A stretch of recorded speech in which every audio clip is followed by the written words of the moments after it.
Studio 31.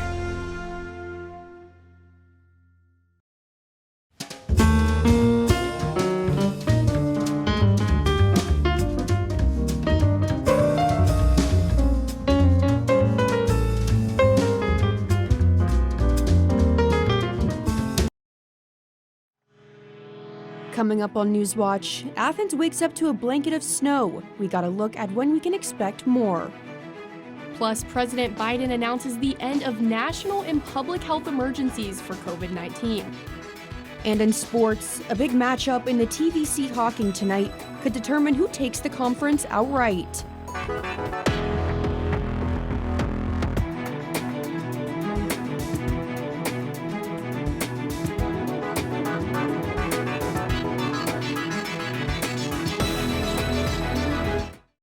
Good evening, I'm Madison Moore. And I'm Morgan Anderson. Welcome to Newswatch, your source for news impacting Southeastern Ohio.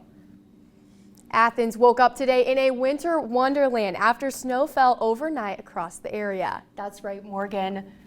Many here in Athens and across Southeast Ohio woke up to snow on the ground, and some residents were happy to see the first big snowfall of the year and left some missing summer. The question is, how long will this snow be around and when can we expect more? Here to answer some of those questions is weather forecaster Cam Kuzno. So Cam, what kind of weather should we be expecting these next few days?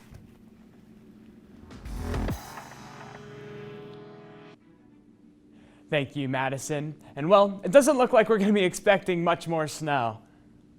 And then Cam, what's that look like for the temperature? Well, temperatures are going to be the bigger story as we're going to see a steep drop in temperatures over the next few days. Currently in Athens, though, it's 29 degrees and that is going to continue to drop through the night.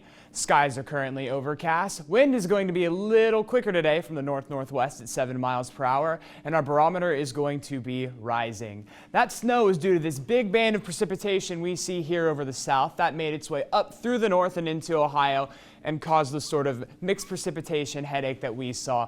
This is going to kind of present itself as a really slow-moving cold front because this is a very, very stalled Arctic air mass that's sitting over the rest of the country. And today in Athens, we recorded a high of 34 degrees. And we're expecting a low of 18 degrees tonight under mostly cloudy skies.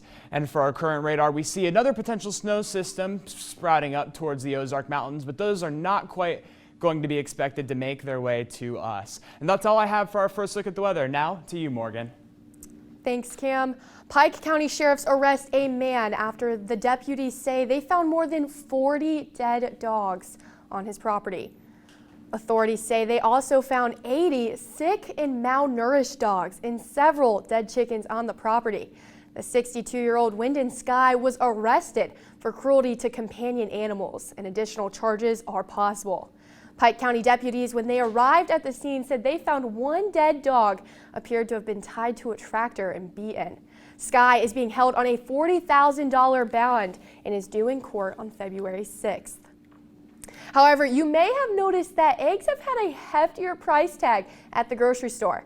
Newswatch reporter Maxton Brunke has more on how this eggflation is creating problems for local businesses.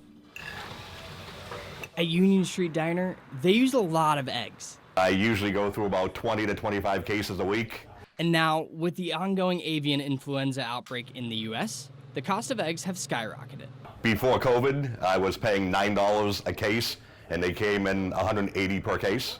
Right now, my company that I use for food was charging me $80 a case. Union Street Diner co-owner Jay Shapiro has been dealing with it as best as he can, but he understands the widespread panic price spikes have caused. With some local businesses, like the Athens Bread Company, egg prices aren't a big concern. Yeah, last year we were paying about $3.59 for a dozen eggs from a local supplier, High Bottom Farms, and yeah, he increased his prices for the new year, 2023, but it was a modest, about 12% increase. Thanks to local farmers, ABC has escaped the effect of the countrywide epidemic.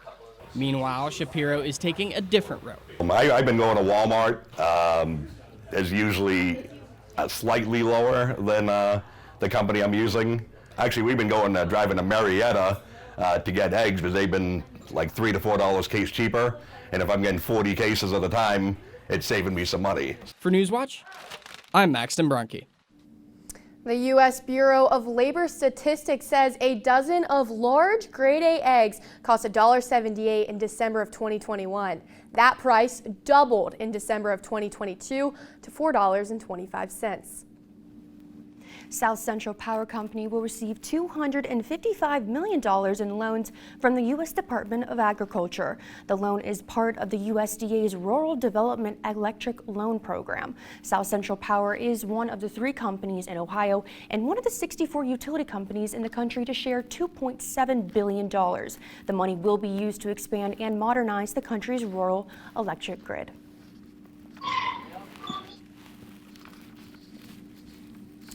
As the end of the basketball season nears, the fight for the top of the conference is in full swing. Hardwood Heroes reporter Maria Manessi is live from Waterford with a closer look at tonight's important TVC matchups. Maria, what can we expect? Thank you, Morgan and Madison. We've got a lot of action on the hardwood tonight with multiple games that could have an impact on the conference standings. Taking a look at the boys, we'll start with the matchup that could decide the TVC Hawking title. I'm at Waterford High School, where Federal Hawking looks to take the conference outright with a win tonight against Waterford. Catching up with the standings, the Lancers are on a roll. It's a clear path for them as they control their own destiny from here on out. Waterford follows behind and looks to play spoiler tonight. It will be a tall task as the Lancers have put up more than 65 points in every game since December 16th. The Wildcats moved a spot above Trimble with its win over South Gallia Friday night and Trimble's loss to Southern. Trimble is also in action tonight against South Gallia. A win for the Tomcats and a Lancers loss keeps them in the race. Trimble still has to play Federal Hawking this Friday and Waterford next week. Both tough tests for them. Moving over to the TVC Ohio, where battles continue to heat up. The Benton County boys travel to Athens tonight for a classic TVC battle. The Vikings have a 6-2 conference record and remain in the lead.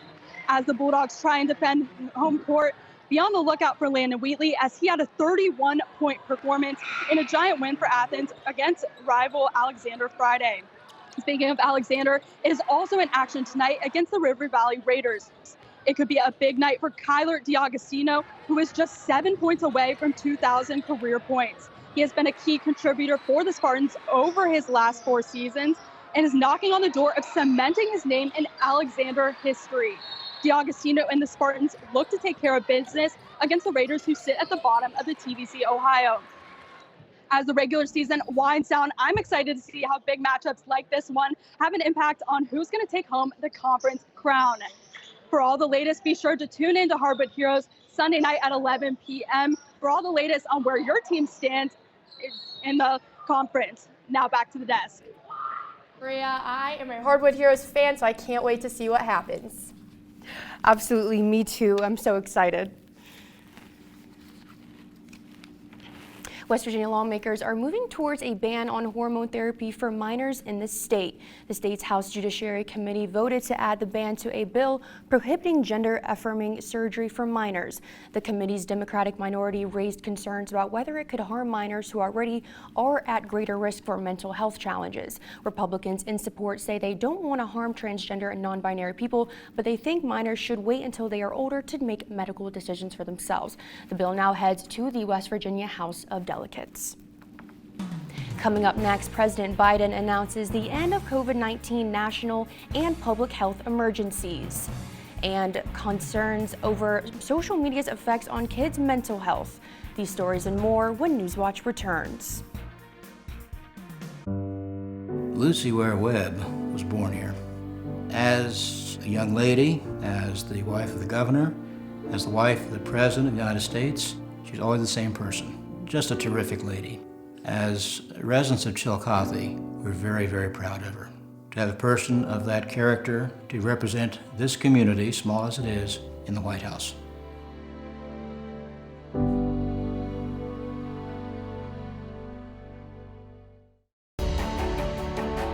Thanks to viewers like you, we've been able to tell America's stories on this PBS station.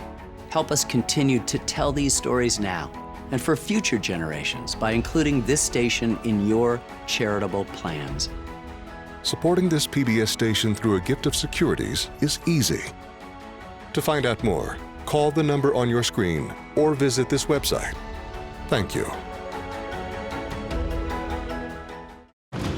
In southern Kenya lies a remote desert kingdom, home to a caste of remarkable wild creatures. They owe their existence to the largest animal here, and also the smallest. Together, elephants and termites create water holes, animal oases that are miracles of life. This is the Waterhole Story. Wednesday at 8 on WOUB. Beneath the streets of London, a massive construction project is underway. Crossrail, a huge new railway for London. How do engineers tackle such an immense challenge? Everything has to work perfectly. We're never complacent because that's the day it goes wrong. Wow, wow, wow. That looks fantastic. London Supertunnel on Nova. Wednesday at 9 on WOUB.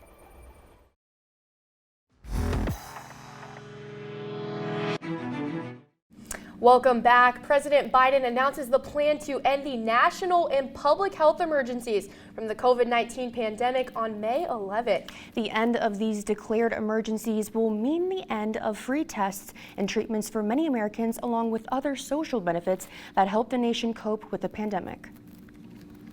Gloria Panzamino has more. After more than 3 years, the COVID national and public health emergencies will officially expire in the U.S. on May 11th. Jen Cates, senior vice president with the Kaiser Family Foundation, says that even though some of the health and social benefits put in place at the start of the pandemic will end when these two emergency orders expire, they don't represent all of the measures put in place. There is one big change: access to free COVID home test. Whether you are a Medicare beneficiary or Medicaid or private, that's going away with the end of the PHE. And so getting tests when you need them might be more challenging, and you probably have to pay out of pocket in full for a home test, or you might start facing cost sharing. Kate says to expect more cost sharing around certain therapeutic treatments as well from your insurance. So who will be impacted the most once these emergencies end in May? The uninsured and those with insufficient insurance will be the hardest hit, as has always been the case in our healthcare system. They stand to lose the most. They do not have a guaranteed access to these things. But Kate says there is one thing to remember. Even with these declarations ending, everyone with insurance, virtually everyone with insurance, will get free vaccines, even after the federal supply is gone, even after all of the emergency declarations are over. In Atlanta, I'm Gloria Pasmino. President Biden said before leaving the White House today, quote, "The COVID emergency will end when the Supreme Court ends it. We've extended it to May to make sure we get everything done." Registered voters in Representative George Santos' district say he should resign. A new poll conducted about a week ago shows 78% of voters in New York's 3rd District want the Republican to step down, and more have an unfavorable view of him. That's according to the survey from Newsday and Siena College. The poll also shows 71% of responders who identify as Republican say they want Santos to resign. Multiple House members say Santos has made the decision to abstain from his 2 committees until his issues are resolved. I met with George Santos yesterday, and I think it was an appropriate decision that until he can clear everything up, he's off committees right now. However, Santos refused to confirm Tuesday morning that he has stepped down from the committee assignments. Many social media sites allow children to join when they officially become a teenager. But the U.S. Surgeon General believes 13 is still too young to be on those platforms. Mandy Gaither has more on how to know when your child is ready for online social sites and how families can make a social media plan. In early teen years, the U.S. Surgeon General says kids are still developing their identity, and social media can have a major impact. The skewed and often distorted environment of social media often does a disservice to many of those children. That's why Dr. Vivek Murthy says 13 is still too young for kids to be on social media, but keeping them off those sites may be easier said than done. It depends on your child. You know your child best. Pediatric psychologist Ariana Hoet with Nationwide Children's Hospital says deciding whether a child is ready for social media starts with these questions. Do you have an open and trusting relationship with your child? Will they respect boundaries and expectations you set?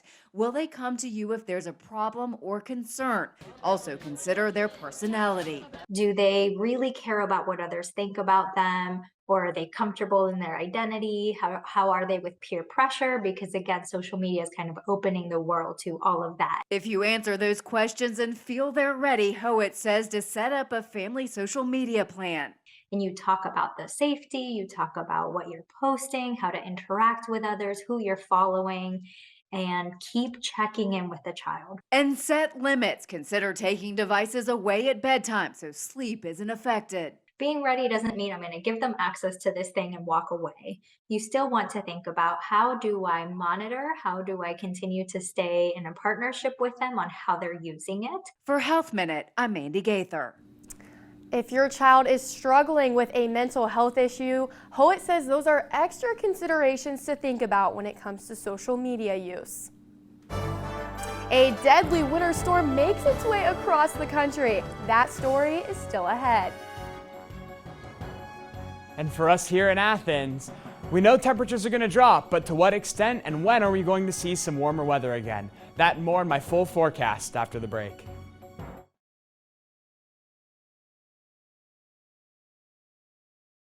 Have a look at Newswatch on Instagram, Twitter, and YouTube.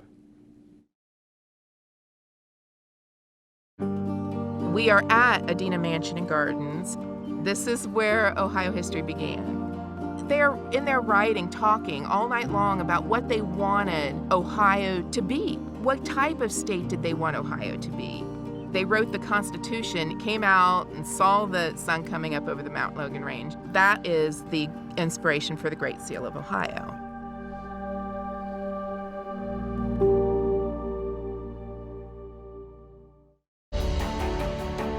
Thanks to viewers like you, we've been able to tell America's stories on this PBS station. Help us continue to tell these stories now and for future generations by including this station in your charitable plans. Supporting this PBS station through a charitable gift annuity is easy. To find out more, call the number on your screen or visit this website. Thank you. On Secrets of the Dead.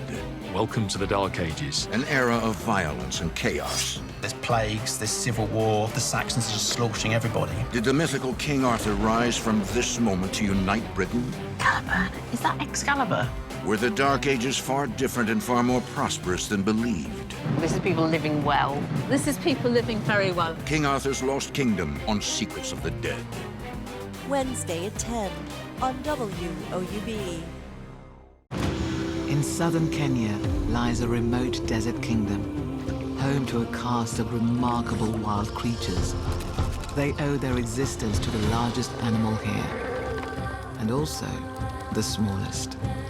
Together, elephants and termites create waterholes, animal oases that are miracles of life. This is the waterhole story. Wednesday at 8 on WOUB.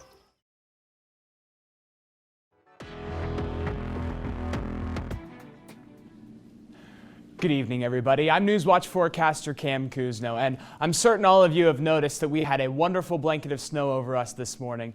This is because of this big system right over here that's sort of pushing its way north. This is the last 24 hours worth of satellite, and that began to make its way into our region, and that caused both some ice and some snow. This is going to be because of a big, cold Arctic air mass that is sort of stalled over the United States right now, and that's going to present itself here as sort of a stationary front or even a slow-moving cold front, as that big cold air mass is going to continue to make its way down south a little bit. Our local radar right now is going to show mostly clear around us, but there's going to be a little bit of storms popping up over the Ozark Mountains in Arkansas. Those storms are not quite expected to reach southeast Ohio tonight, though. Tonight in Athens, we're going to see a low of 18 degrees under mostly cloudy skies. This high pressure is going to build behind this big cold air mass. Sunrise tomorrow morning is going to be at 7:33 a.m. Tomorrow in Athens, we're expecting a high of 34 degrees and a low temperature of 21 degrees. And those low temperatures are going to continue to trend downward and downward. But high pressure is going to be building up behind that cold air mass. And we're going to see some sun tomorrow, which is going to be a nice change of pace for how things have been the past couple of days. So there's the high pressure you can see. This is going to be called an Arctic high pressure, and it is going to cause lots of cold, sinking air to settle into the region and be really unpleasant for everyone. By tomorrow night, a few secondary high systems develop, and then the story doesn't quite change for Thursday. Let's have a look for Athens over the weekend. Friday, we're expecting mostly sunny skies with a high temperature of 27 and a frigid low temperature of 11 degrees. So make sure you're cautious if you're out Friday night.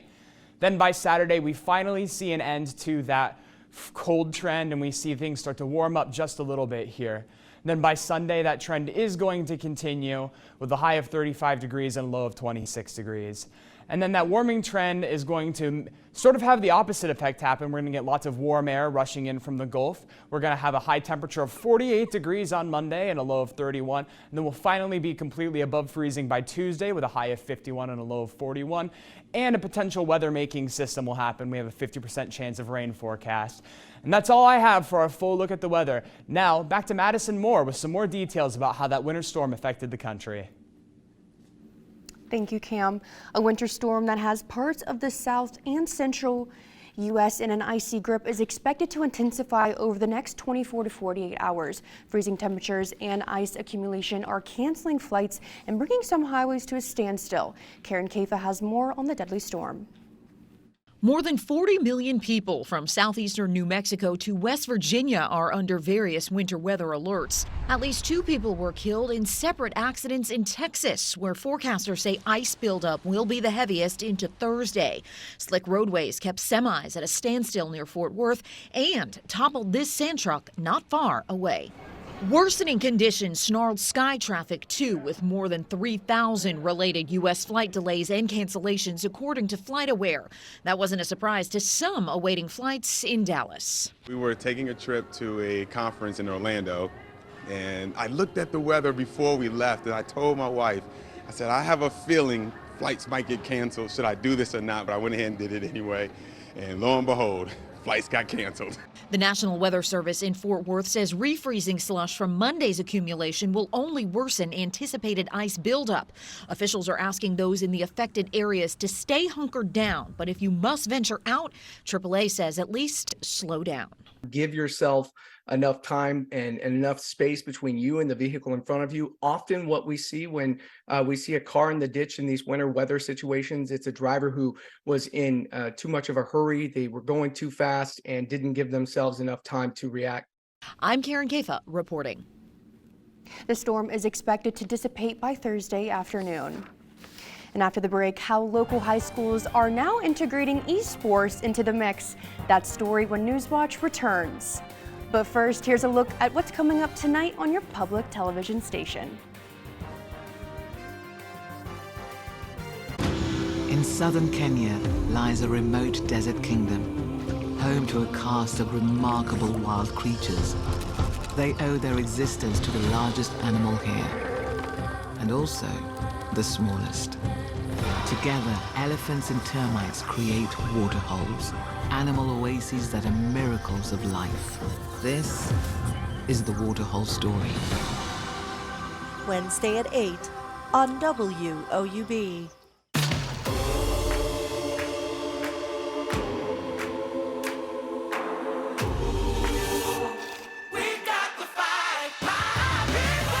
Black Americans created a world on the other side of the color line, a world behind the veil. Black people create spaces where we can be seen by each other. Sometimes you just want to celebrate how dope it is to be black. Friday at 9 on WOUB. Do you think that's the key thing missing in the conversation about climate change? Learn a lot about the African American experience. It's your palate, it's your taste, it's how you like to cook. Look at all the colors. Discovering stories of people. Voices will be heard today. People really see the message. Such a shared experience. The choice is yours. You make the decision. With Passport on the PBS Video app. He was bigger than boxing. Muhammad Ali was the most important man in the world. He was larger than life. His magnetism just was amazing. Who is this guy? He was a revolutionary. He was a groundbreaker. What are they going to say about that now, huh? Ken Burns captures an intimate story of victory, defeat, and determination. The price of freedom comes high. I have paid, but I am free. Muhammad Ali, only on PBS. Thursday at 9.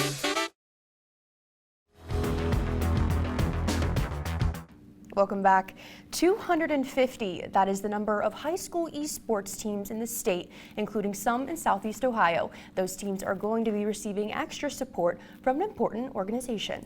Newswatch reporter Jack Demler has more information about the exciting news coming out of esports. That has never happened before in our placement tournaments. That is insane. When Dylan Euler first joined the Jackson East Sport Club his freshman year, he didn't play any of the games they offered. And then I just started playing and got decent enough to join the varsity level. Now he's a team captain. Dylan is just one of 50 players on the Jackson East Sport team. His time with the team allowed him to build strong friendships and play at a competitive level. The Jackson East Sport team competes against other Ohio high schools who are a part of East Sport Ohio, a nonprofit organization created by teachers who wanted to provide students an opportunity to be a part of a school team. Esports has grown increasingly popular at the high school level, such as here at Jackson High School, that even the Ohio High School Athletic Association is beginning to provide support. On January 17th, the OHSAA announced they were teaming up with eSport Ohio to support and promote its annual state tournament held in May.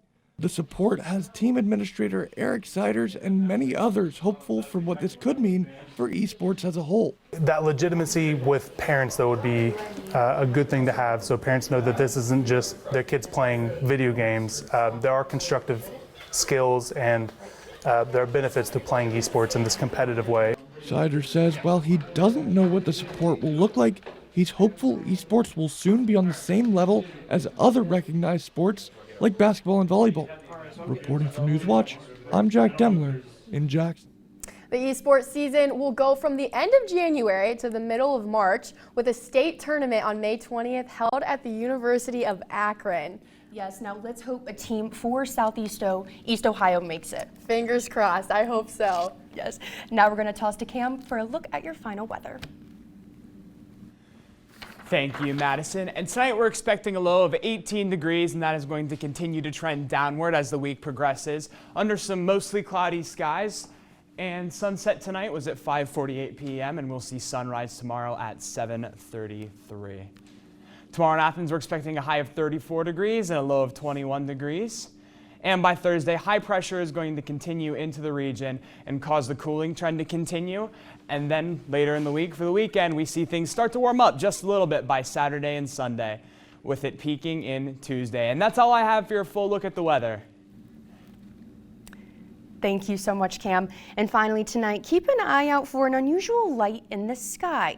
A recently discovered green comet is set to zoom past Earth for the first time in 50,000 years. Astronomers first discovered the icy celestial object last March. They think the last time the comet was visible in the night sky was during the Stone Age. Its orbit passes through the outer reaches of the solar system, which is why it's taken such a long time to swing by our planet again. The comet will make its closest pass to the Earth between Wednesday and Thursday and will appear as a faint green smudge near the North Star. I don't know about you two, but I'm going to be out on Court Street with my telescope looking for that green light. Absolutely. I'm going to have to get a telescope first, but I'll be right there with you. And that does it for our broadcast this evening. Thanks for watching. For all of us here at Newswatch, I'm Morgan Anderson.